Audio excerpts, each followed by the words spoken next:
নমস্কার সকলকে, আমি দেবেন্দু পাত্র। প্লিজ কেউ আমার এই ভিডিওটা এড়িয়ে যাবেন। প্লিজ দয়া করে আপনাদেরকে একটাই অনুরোধ, এই ভিডিওটা দেখবেন। আমার জীবনের সমস্ত কাহিনী আপনাদের কাছে তুলে ধরতে চাই, আর আপনারা শুনুন, এটুকু আপনাদের কাছে দয়া রইল। আমি প্রতিবন্ধী হয়েও আমার সার্টিফিকেট নাই।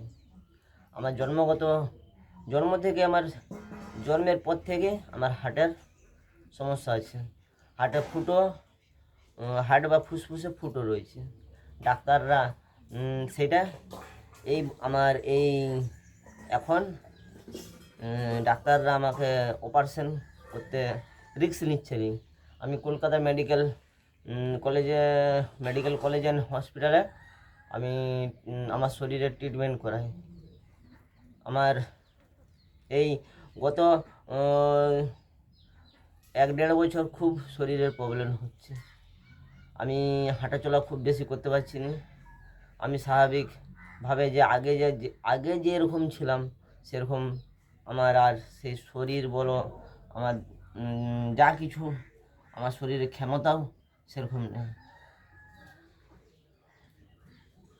আর আমার শুধু হার্টের প্রবলেম নেই, হার্টের সঙ্গে সঙ্গে আমার আরেকটা প্রবলেমও দেখা দিয়েছে। সেই প্রবলেমটা হচ্ছে আমার কিডনিতে ছাঁকনি পাতলা বা ফুটো হয়ে গেছে।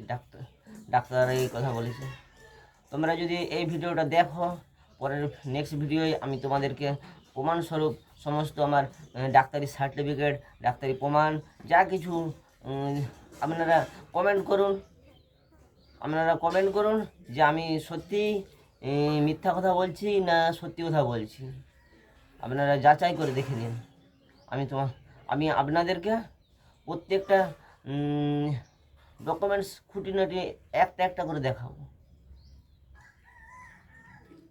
আর হ্যাঁ, আমার সত্যি আমার দুর্ভাগ্য, আমি প্রতিবন্ধী হয়েও আমার প্রতিবন্ধী সার্টিফিকেট আমি জোগাড় করতে পারিনি। আমি বহু চেষ্টা করেছি, বহু জায়গায় গেছি, হসপিটালে জিজ্ঞেস করেছি আমার প্রতিবন্ধী সার্টিফিকেটের জন্য।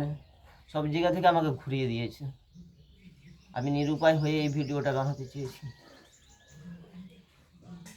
তোমরা আমাকে আশীর্বাদ করে যেন আমি তাড়াতাড়ি সুস্থতা অনুভব করতে পারি। তোমরা আমাকে সমস্ত কিছুর দিক থেকে সাহায্য না করলেও এইটুকু ঈশ্বরের কাছে আশীর্বাদ করো যেন আমি ভালো হয়ে যাই, সুস্থ হয়ে যাই, এই প্রার্থনা করি। তোমরা আমাকে আশীর্বাদ করো।